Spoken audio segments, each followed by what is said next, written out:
The Women's Leadership Institute in the Auburn University College of Liberal Arts is pleased to present Leaders Educating Through Discussion. We hope you will take a moment after you watch our presentation to add your own voice to the dialogue on our website, auburn.edu/women's leadership. As you already know, I'm from Brooklyn, New York, right? And I want to tell you that I was a first generation of my father, all my mothers, and my brothers, of living in a city. So, and that is a very important piece of my story, of why I have a story that I have. But I was born in 1929, and I was a teenager during World War II. And living in the city, New York, there were very real experiences of what that all meant. It was really before we had televisions in the home, so we never, as a child, I never got the impact of some of the things that happened during that war.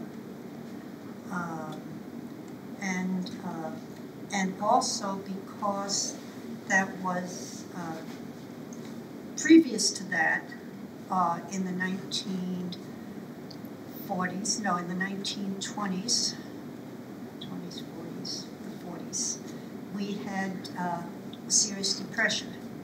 So I was born in 29, which was the year of the Depression. I was born in November when the major stockholding crashed, and my parents were trying to live in the city as music teachers in a neighborhood.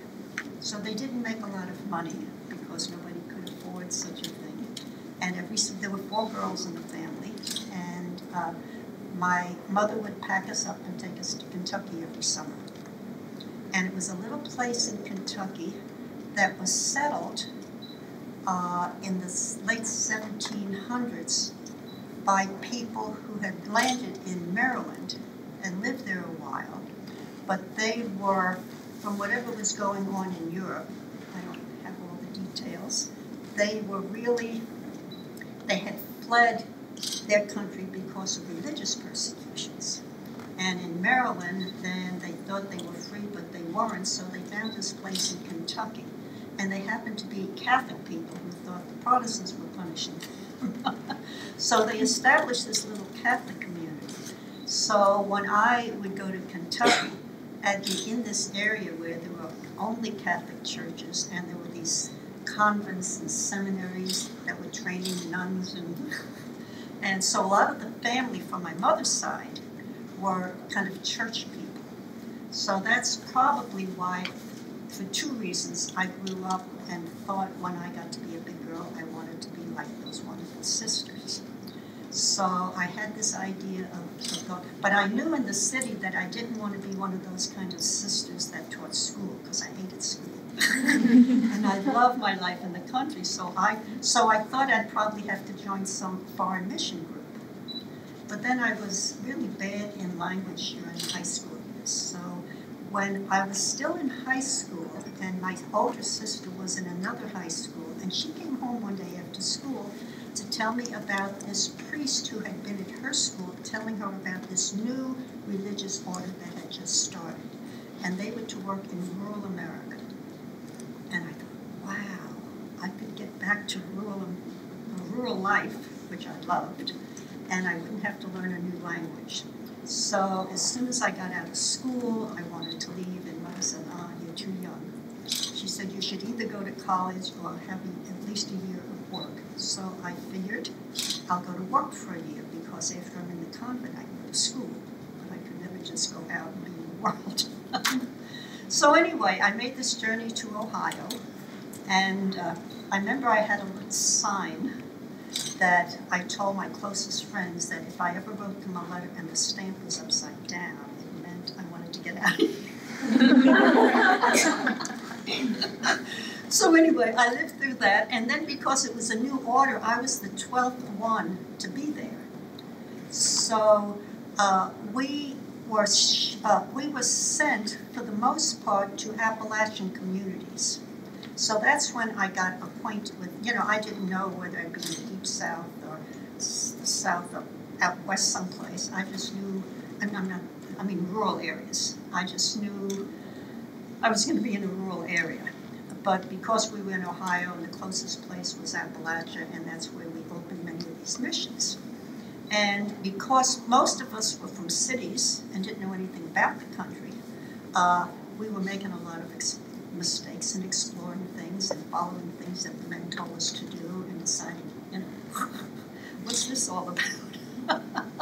So at some point, we decided that we had to figure out, our ministry at the time was, for the most part, Christmas baskets and food to the poor and summer Bible schools and stuff like that. And then, because we were in rural areas where there weren't many Catholics, and the church law was that we had to have at least 4 people living together, and a priest that would invite us down through this congregation to be there said, I can't afford to keep 4 sisters up. So he would kind of sell off our services to other Catholic churches. So we'd spend half of our life traveling, 50 miles to this other little rural Catholic church. And besides that, half of the Catholics that were here were people who moved from the north because there was some industry started and they wanted these educated, smart,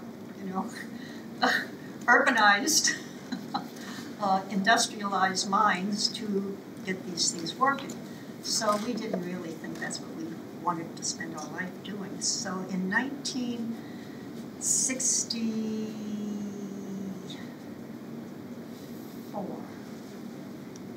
by that time we were about 120 women. And we decided we should really figure out what we wanted to do. So we called this thing we wanted to do community development. And somehow we wanted to work in the communities where we were, and we wanted to grow with the people. So in the meantime, one of the things, in that period of time, we realized that the people were teaching us probably more than we were, they were converting us to their way of life more than we were converting them to what we thought we had the best of. And we thought, this isn't working. So when we decided to make some changes, it happened to be in the 60s when our denomination had this big effort to make changes. It was called Vatican Council. And, the Pope at the time was saying, let's open the windows and get a little fresh air. So we thought we were going to bring some fresh air into it. Although we really weren't motivated by that. We just happened to be doing something very different that other sisters hadn't been doing.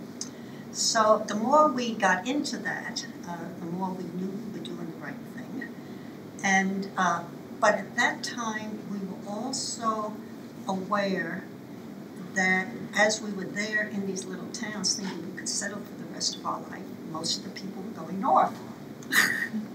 Because Appalachia between the 40s and the 50s had over 3 million people leave. And that was because of the mining had shifted from hand work to machine work. So at a certain point while we were still sisters, we decided to open a house in Detroit, in Cincinnati, and in Chicago. And we went to those places and found where the mountain people were living, and we kind of settled in, and we're going to school as some excuse for being there. But in the meantime, we were working with the people in the neighborhoods. Well, the mistake that we hadn't predicted was we were in places where there were a lot of Catholics. And they weren't used to seeing nuns running around the cities, going to meetings, going into people's homes, organizing. So a lot of complaints happened, and then the bishop, who thought he had some responsibilities for us, started really making it harder and harder for us. So by 1966, of the 120-some women that we had, 40 of them just left. They said, forget it, we're leaving.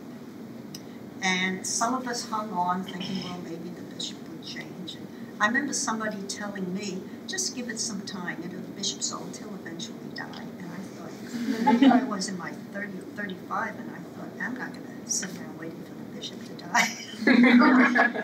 Oh, mind you. So anyway, a number of us thought, I guess our decision was that the bishop could tell us we couldn't be sisters to do this, but nobody could tell us we couldn't do this thing.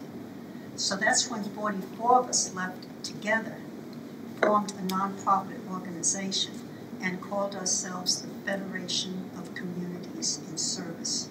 So we broke up into little nucleuses of a small group in Chicago, and some in Cincinnati, some in North Carolina, some in Virginia, and we opened some houses in Tennessee.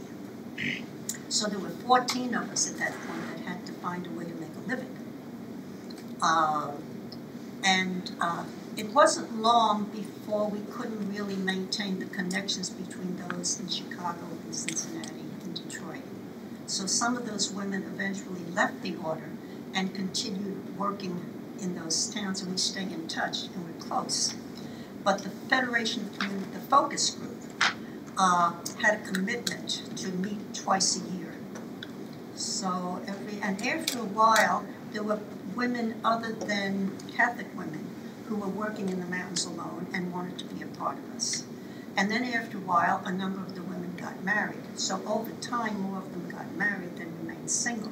So when we would be meeting twice a year, we'd see these little children, and then they'd get bigger, and then they'd be in high school, and before you know it, they were out and married. And they wouldn't come to our meetings anymore because they got their own life to live. So I guess in living through all of that, when we left in '67, the reason I chose the place where I am today is because I really wanted to find a place that had suffered from the out-migration. And that's why I want to go back to the first thing I said. It was because I was only a second generation urban and loved the rural and found a place to get into rural. And then I'm seeing these mountain people in Chicago who hated it. And I thought, why can't we live in a rural life if we want to? And over the years, you saw how everybody found ways to make fun of rural. I mean, everything was working to build America as a nation of cities. And now everybody wants to build their nations of cities. And to me, one of the most intriguing things with that in relationship to religion is that every time I see these dollar bills and think they thought any kind of bill that says, "In God we trust," and we all have to leave rural areas to go find a job because, we really have to trust that we can make money. So there's something really screwed up in where we've taken society. And I think I should stop there. But anyway, I did want you to know that my passion is rural. My concern about this country is making some balance between rural and urban. I think the environmental issues, if you don't understand them from how rural places have been destroyed and how urban places are being destroyed and how we live our life, there's not much hope for men or women.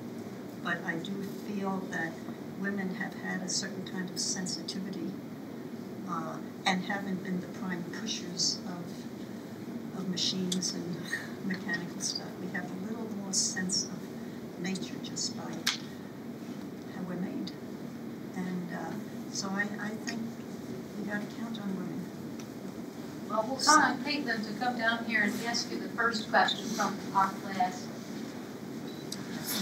First of all, my name is Caitlin Rice, and it's such a pleasure to meet you.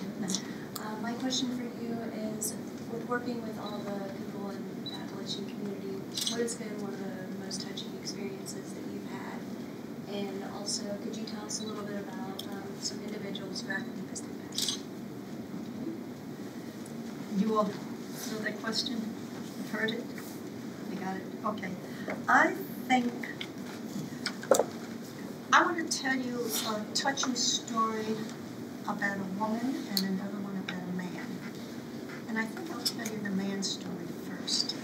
But there was a period when I entered this community, the landscape had already been ruined. They started strip mining while the men were away at war, and they brought the machines in so that they could have Oak Ridge to build a bomb.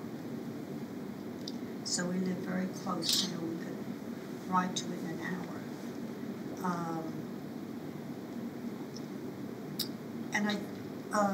So anyway, the place was already devastated. The people had left, the land was ruined, the water, we had lost most of our wells, and there were no jobs. And at one point, one of the neighbor men, who was probably about my age actually, maybe a little older, he had 3 sons. And I knew him because his wife was part of the craft group that had gotten organized. And at one point, people were mobilizing to really stop strip mining. And others were at least mobilizing to get some laws passed to reclaim, because no reclamation had been required. So I was, even though I was there, feeling I could do better to help with developments, because we had organized a craft group and a music group and a little group to do a factory thing and housing groups and blah, blah, blah. And people were mobilizing as non-profits because, so anyway, when they started, some people started mobilizing for reclamation laws. Many of them were not local people because if there were any jobs at all, they had a job in the mines.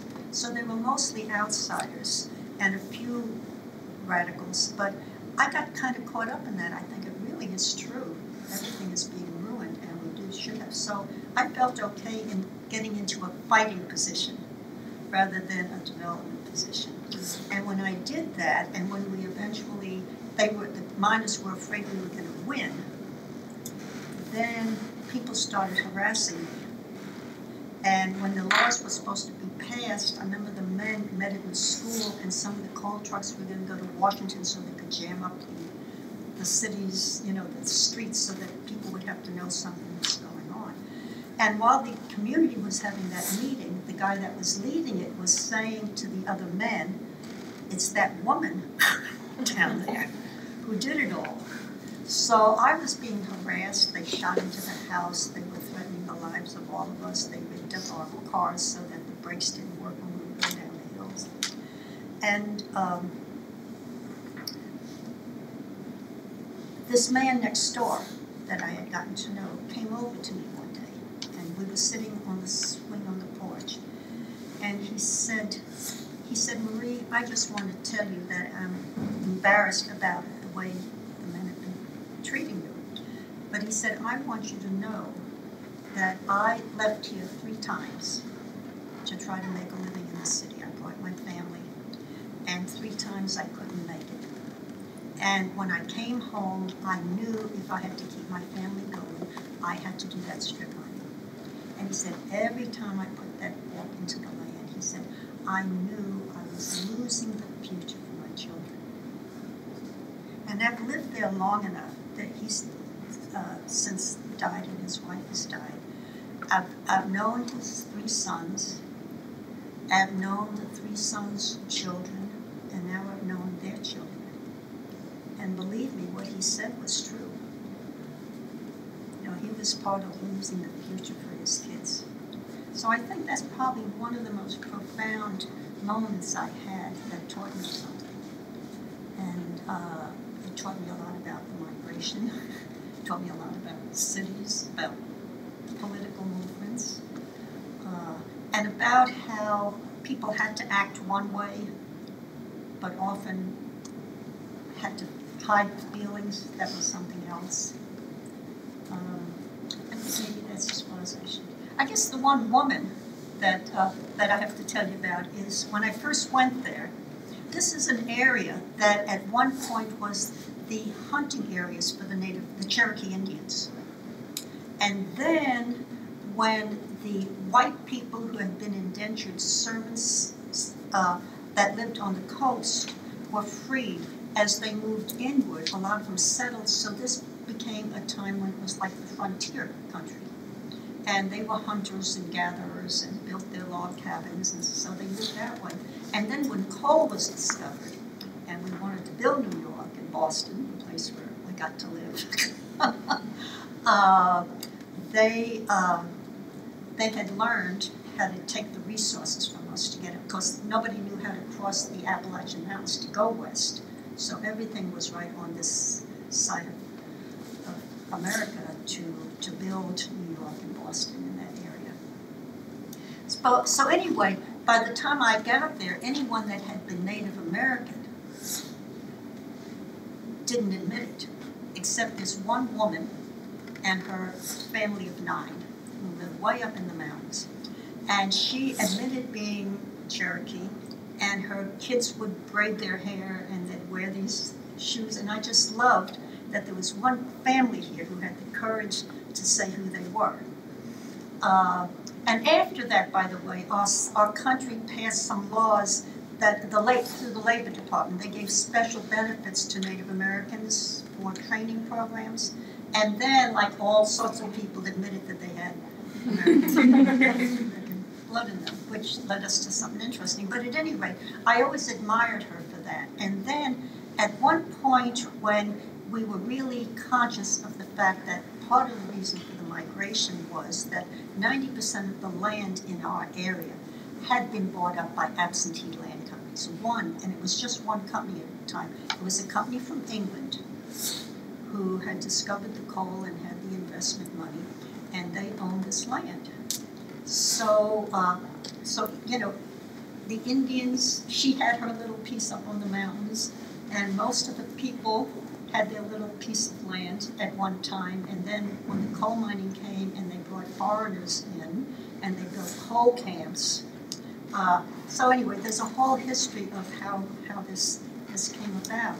But at one point, we decided, a group of people decided that they should organize another nonprofit. By this time, we had 8 or 9 of them scattered throughout the world. But this was a nonprofit that would just get land back, because every other group, by the time they had grown enough that they needed space, they had to figure out how to get a piece of land. So, but this Dorothy Metzler was one of the first persons that had no problem with us getting land collectively. And I'm sure that came out of her Indian blood, you know, just because it was all in commons. So she walked with me many years when we tried to organize this community land trust. And I think one of the most impressive moments was when she and this other younger man, who had just come back from Vietnam, who also had some Indian blood and was willing to be part of this group, she was the one that was walking the land and said, see, we could grow gardens here, we could have our pigs, there's all this forest land. She knew everything that we could do with the land. But then she turned to me and she said, she said, we have to live here to take care of it.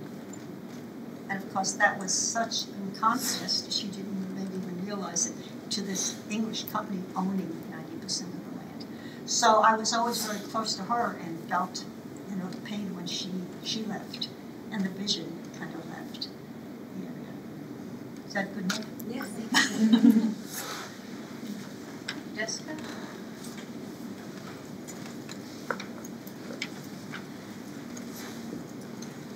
My name is Jessica. Jessica, Nice to meet you. My question is, how have you dealt with conflict that arises with people of different races and classes and different religious backgrounds when they all try to work together?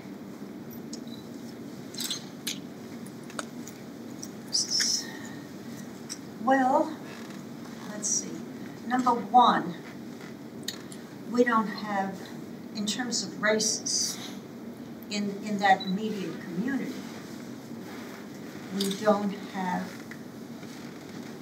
anything we have to face on a daily basis, because they almost all appear white. I think there was a time during the mining areas, like in different parts of Appalachia, they brought people from different countries. In our area, they were mostly German and Italian. The county right next to us were mostly Hungarians. There was a time in the history of the mines when they organized unions, and then the companies brought black people in as scab workers. So obviously the whites and the blacks aren't going to look at each other too favorably.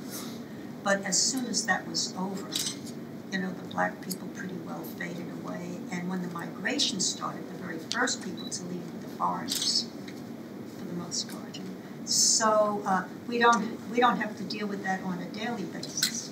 However, there is a history that they have, which was very interesting to me, was that wherever these people came from, over in England or Wales or wherever they thought they were from, they really didn't like Catholics. And there were no Catholics around for them to hate. So when I got there, I figured it had to do something with way back when Catholics were persecuting them. So the religious persecution things, it runs forever and ever. And it was a funny thing for me, because growing up in Brooklyn, and it was pretty Irish and Catholic at the time, that the nuns were honored. You know, you'd get in the subway and almost anybody would get up to give you a seat. And when I came to the mountains the very first time, I was walking up to some family and the lady was out there sweeping her porch and the kid, "Mommy, Mommy, a witch, a witch." So, you know, and you know, that made me wonder though, what it would be like to be living in a place where people always honored you. Because, you know, sisters living in Catholic places could go on just being the best thing. You know, it could be dangerous to really get a real perspective of yourself. So it was good for me to be treated that way. So I felt it as,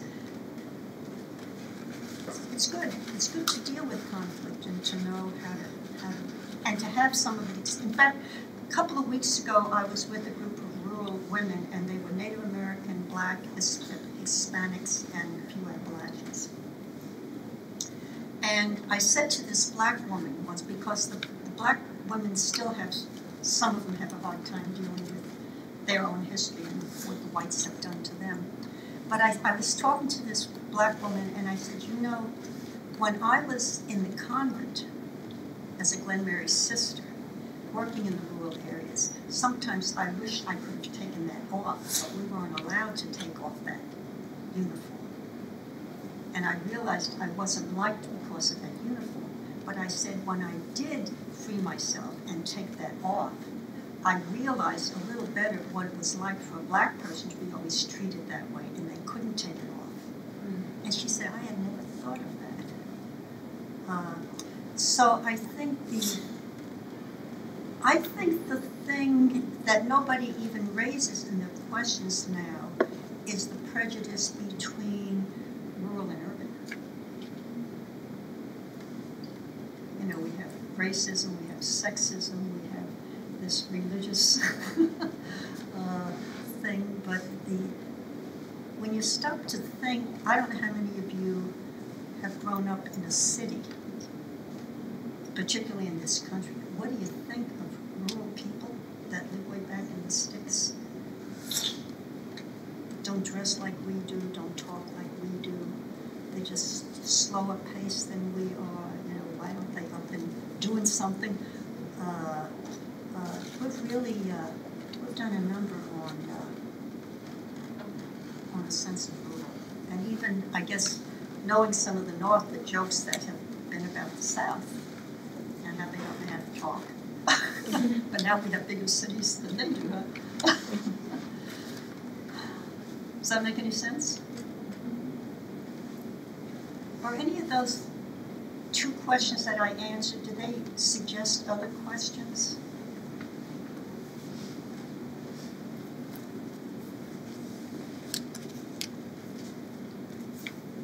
Alexia, do you want to come up and answer your question? Yeah.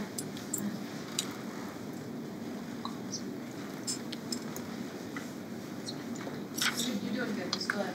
Anytime. No. I'm Alexia Taylor. Nice to meet you. My question was, throughout your lifetime work in community relations, how were you able to maintain life outside of community work? Oh, well, I'm afraid that's where I admit my addiction. I do, and you all heard the question Yeah, okay. I think one of the things that has helped, because certainly people that I was used to from childhood and gotten through in my, I was 19 years at home, 18 years in the convent.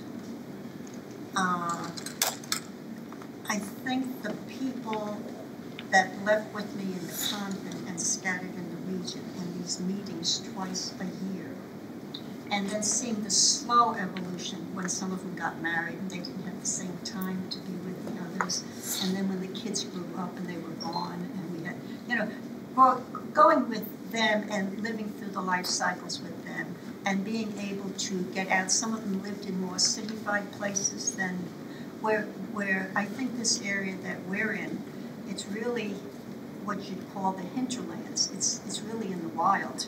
We're not an incorporated town. We're a very small group. Everybody knows everything that's going on with everybody.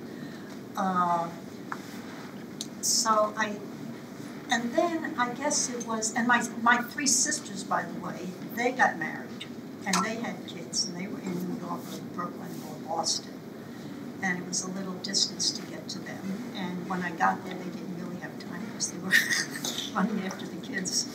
I think it wasn't until my parents got sick and eventually died, and the house got lost. And my sister's kids were grown, and they're certainly worried about them and their families. But I had a new connection with my blood sisters. And one of them just died last year, so now there are just 3 of us instead of 4. But that's all part of, you gotta die if you're living, right? It's come and go. So, yeah, I think the thing that I missed was I wasn't close. My parents were music, and I was taught music all my life, and I missed that kind of music, even in the convent. And so when I was free to really be able to go to a symphony or a live theater or even a movie house and a restaurant, I missed having that local companionship that we could just hop in a car and take off because all my friends lived at a distance. And every once in a while, like someone out of Knoxville would say, "Hey, would you like to come?" And when I'd go, it was nice, but it would remind me how much I missed it. So I think I missed that part of the culture of city life.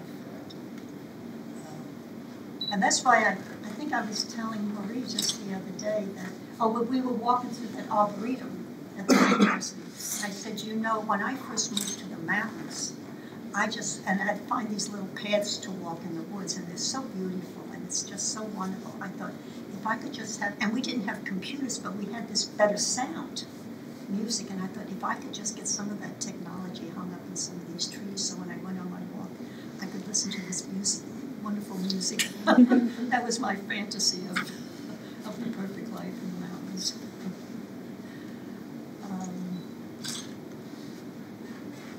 I think if there are no more questions, that I might engage some of these people in this story. I want to tell you that because I've been in this community over 40 years, and I worked with people maybe your age or a little older, probably married a little older, because they were settled there and everybody else had left and everything was gone. We had no incorporated town. We had no place for public meetings. We saw everything being torn down.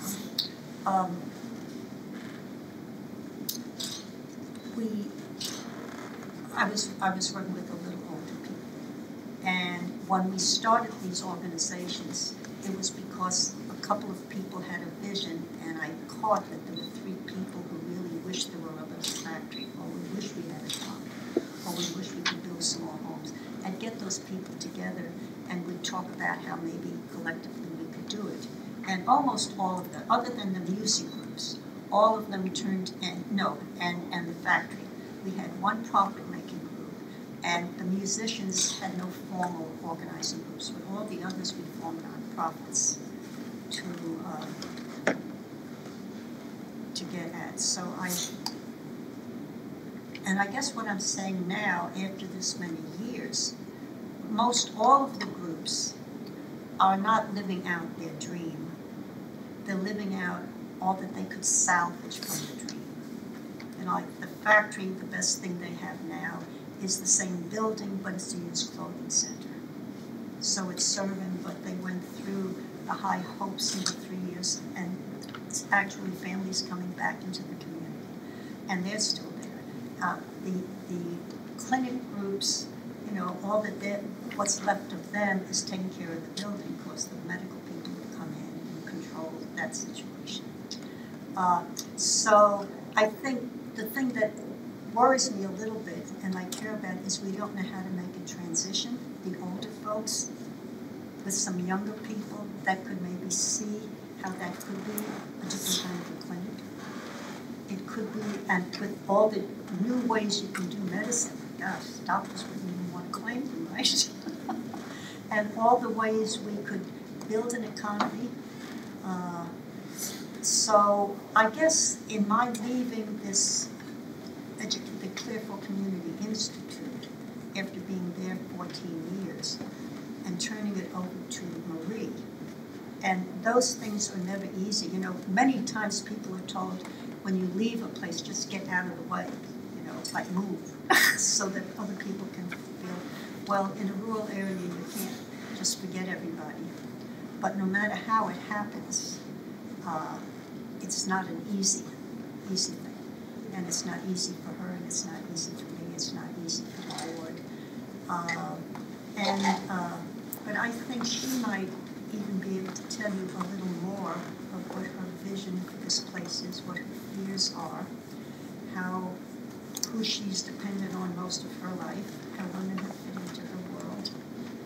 And I think maybe you all could be thinking about how women have been a part of your life, and what difference you think even the Institute has made, because our Learning Center is an all-women's organization. And that's a historic thing, because since my very first days in Clearfield, in fact, this Indian woman that I told you about, Dorothy Metzler,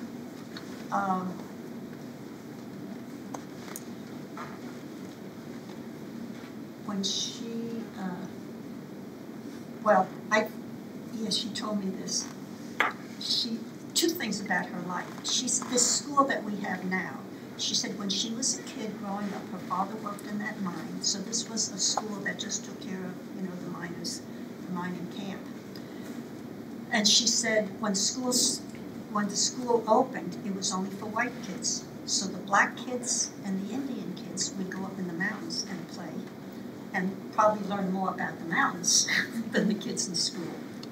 And then she said eventually they opened the school in the evening so we could go to school. So even this building that we have has a history and a memory. And of course this actually wasn't that school, it was torn down and a brick building was built. And that closed in 1953.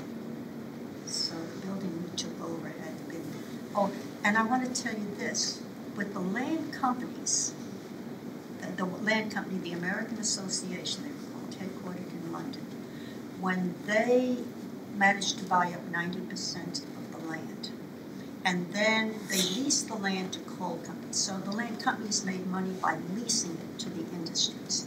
And the industries then would build their coal camp to house the workers who had to go into the mines. Okay, then the county had to get a public school up there. And rather than say, use powers of eminent domain and take land to secure the taxpayers' money for the children's education, the deal was that as long as it was a school, it was in the hands of the school. But when it ceased to be a school, it would go back to the land company. So that's why this building was sitting empty. And finally, when this new coal company, land company came in, the building could be a hazard. They could have a lawsuit with something happening. But it would be cheaper to give it away. So they went to all the nonprofits, and they didn't come to the land trust, but we heard about it. So we called and said it would be interesting.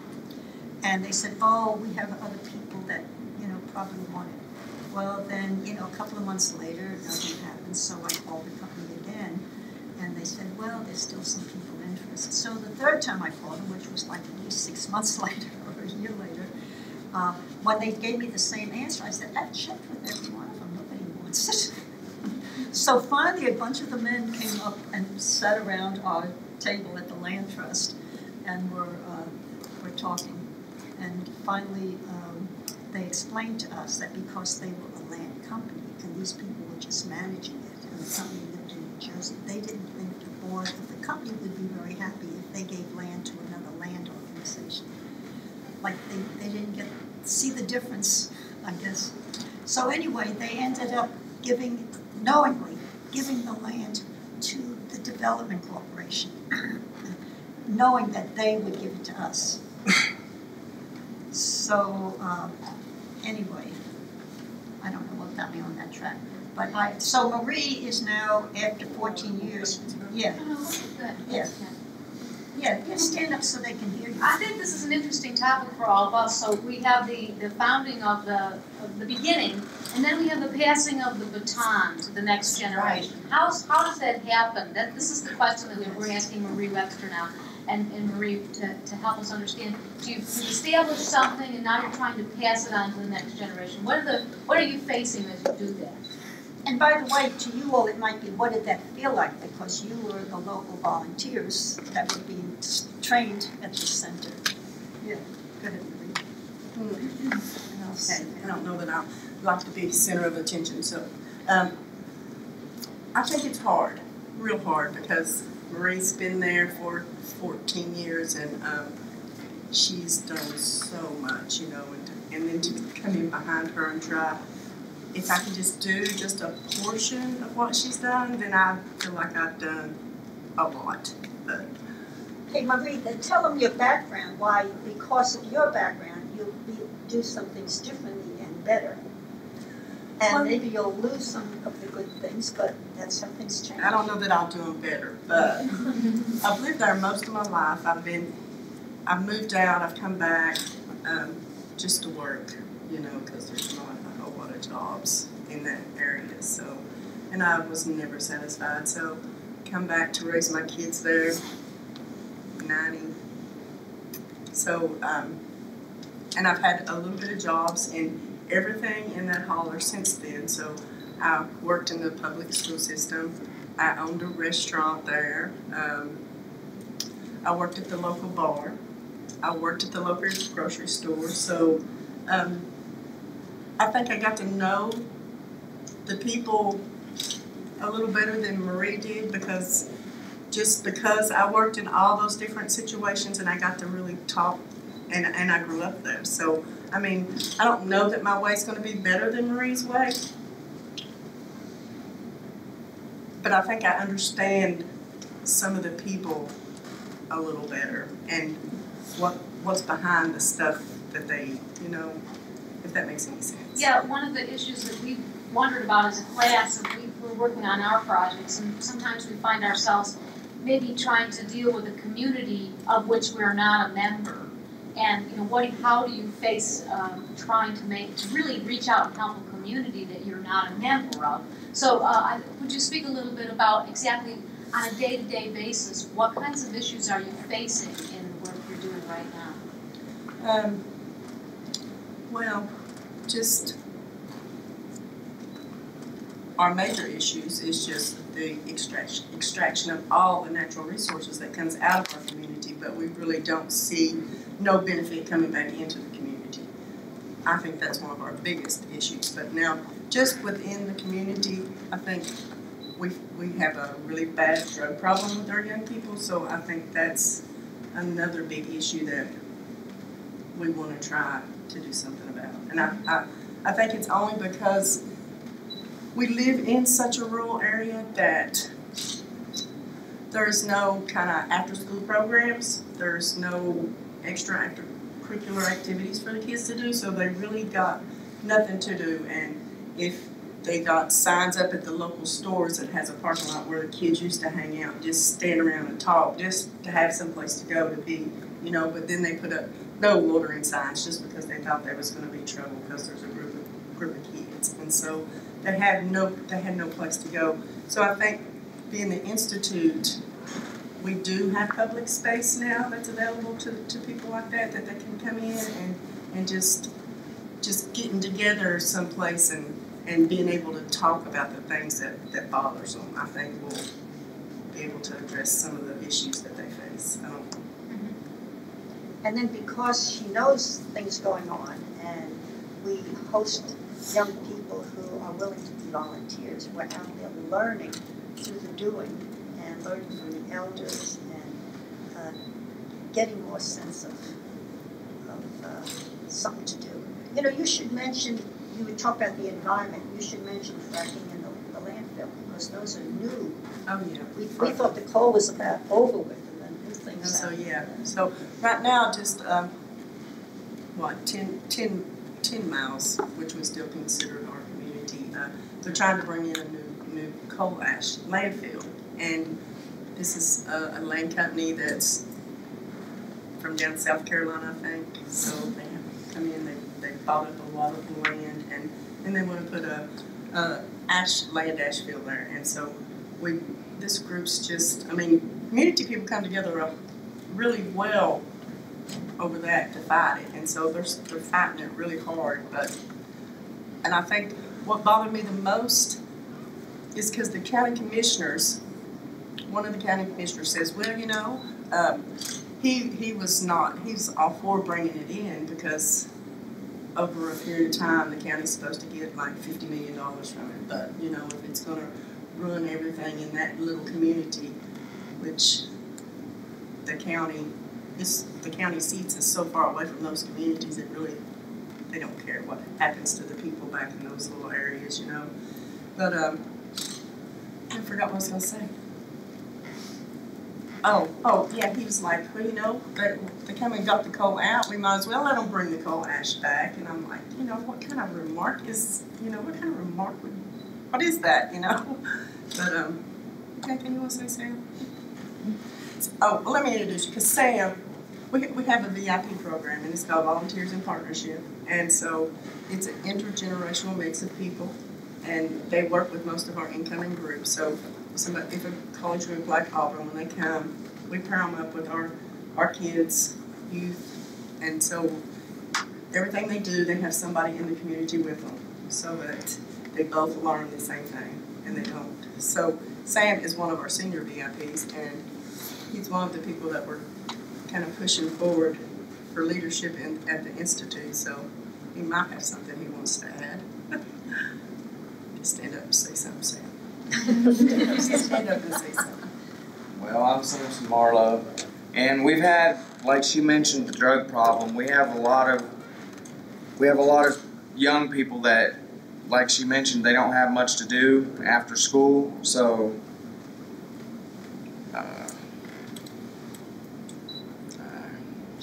yeah. Did you get lost, Sam? Yeah.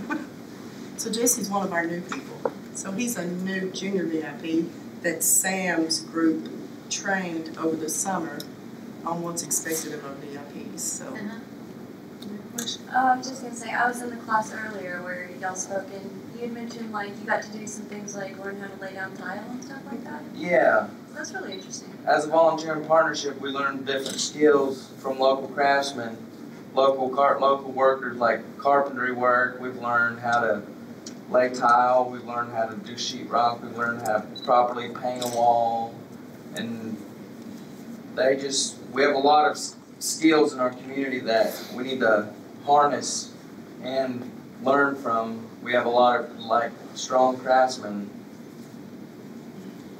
And I would say if you could imagine that our place is an educational center, community development education center for people mostly about your age, and they were the ones who came into this old school and built their college and laid the tile in their place. So imagine what this place would feel like to you all if you had built it. So we're getting something special out of growing our own space. So that's true. They recognized the building. They went and asked the land trust to try and acquire the building, and so them and friends and family has done a lot of the work to repair the building, and so it should be theirs. Maybe we don't know quite as much about the actual institute as we should know. Just on a weekly basis, what kind of things go on in there? Well, she's been running it for 2 months. Yeah. So It's slow. Yeah, but I'm kind of getting a hold on it. But we do a monthly newsletter that's called One on Earth, and it's a form of popular education that we sell subscriptions to outsiders, but then it's free to the community. We do a yearly Earth Day celebration just to bring people together to celebrate the Earth. We have our VIP program.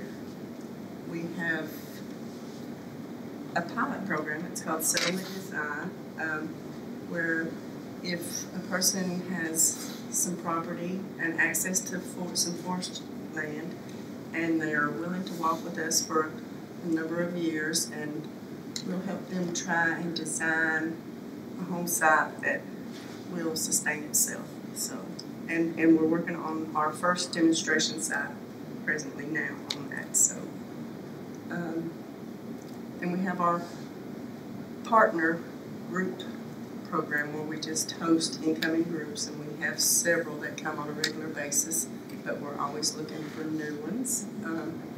And under the Settlement Design program, there'll be 2 different components, and one is forestry, and the other one is more home site development. And so Sam is working with Carol Judy in the forestry department, because he'll be heading up the forestry part of that. So since Carol is not really good about keeping records, but she's got a lot of information, you just have to pull it out of her. So Sam's trying to get it all out on paper so that we know what we have to work with. Is that right?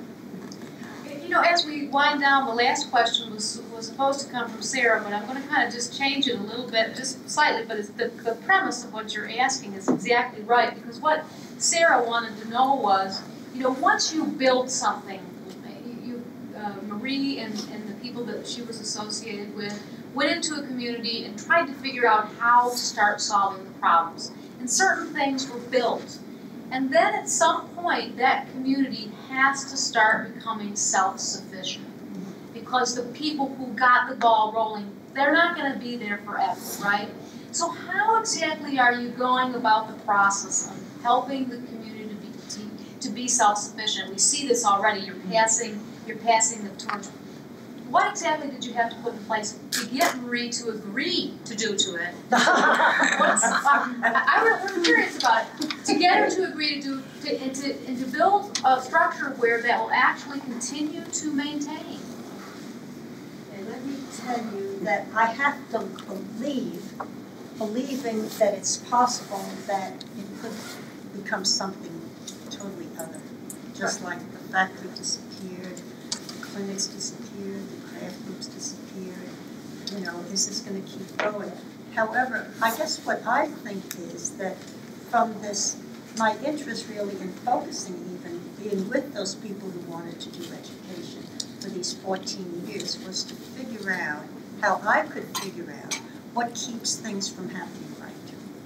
And I guess one of the reasons I was so glad to have someone take over was because if I have any energy left, I'd really like to learn how to be a little more political. And because I've spent so much time understanding mountain ways, I haven't nurtured the people that I could have learned from if I had followed them. But you know, there was a time when Caroline Kennedy, for instance, was at my house when she was 16. And I think, you know, and she stayed in touch, so I thought, how can I now use her to help me understand how to make something happen? And then there was Ralph Nader and his sister Claire, I got to know better. but they've always been on me, knowing that there's something there between us, and I just want to go spend some time in Washington with them and say, look, you've dealt this way with corporate people, we're dealing this way with corporate people. Yours has changed my position, our way of looking at it. Where's the world going now, and how can you help me understand that? And I hope that somehow there'll be, I won't get so distant from the groups that are still hanging on, that I can figure out how to give some of this back to them so that they can learn how to mobilize and have a voice. The mountain people have to have a voice. When you think about minority groups, you think about perhaps the Native Americans, you think about the African Americans. We think even about the Mexican migrants, right, or the Hispanic migrants. But who thinks about the white Appalachians? We're so invisible. And how we're going to show ourselves, whether it's going to be something beautiful, whether it's going to be a fighting thing, whether a place like our place, like if we could have some of our mountains looking like the Arboretum. And it's just natural to us. We just have to recognize it and tidy it up a little bit. Just the littlest bit, we could have that. It wouldn't cost us money, it would just cost us our own knowledge. And if we can, when the first place that they're going to do this house thing is a place where it could easily look like a tree house. And I watch the television, I see these tree houses that rich people have, and I thought, God, we're right in the mountain if we're just on the hillside. Like my screened-in porch in my little house is at the edge of the ridge. I sit there and I'm almost on top of the trees. I think, I got a tree house for $27,000. I don't need $27 million. So, does that kind of answer your question? So, I feel like because I have some context that people have valued where I was, but I didn't know how to put that together with where their power is.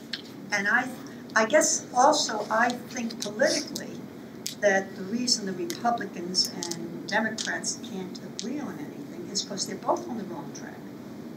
They're both still trying to build more jobs, more cities, more competing with everybody else that's trying to build this industrial world. That reminds me, when you look at the major shifts of how humans have behaved over years, because this insight just came to me a little while ago, but we do this at our classes and we do it when college kids come with our people. But I show this clock and I say, now if every 5 minutes were 5,000 years, we would have had a hunter-gatherer, from the time that we have records of human history, we would have had 20,000 years where we were hunter-gatherers. And then what happened to shift that into when you began to recognize that we were an agricultural community? What happened to, at that point, to shift into an industrial? And so we had 20,000, 10,000, and now not even 1,000 of industrial, and we're falling apart. And it dawned on me the other day that we have started another kind of hunter-gatherer in the industrial. We're hunting for jobs. We're hunting for the money. And we're traveling any place to get the money. So, we're as mobile as probably those hunter-gatherers were. So I'm saying now, is something going to quickly revert into something that looked more like the agricultural, where we're settling down and hunkering in and trying to get our place where we live. And that's where that civic engagement comes in. You got to believe that you are the leaders you're looking for. And you got to do it in whatever place, whatever, and we kind of preach this, the place-based community. And when you think of a place like ours, we see a lot more land than we see people. In the city, you see a lot more people than you see land. And we love the cities because it's what we made. We built these towers and these buildings and these whatever. And in the country, most of what we can be proud of is that God created this stuff. And if we don't know how to, and if we don't get those two things balanced, if we can't appreciate what cities can build and what rural lands can give, cities will soon be without resources because they'll all get moved.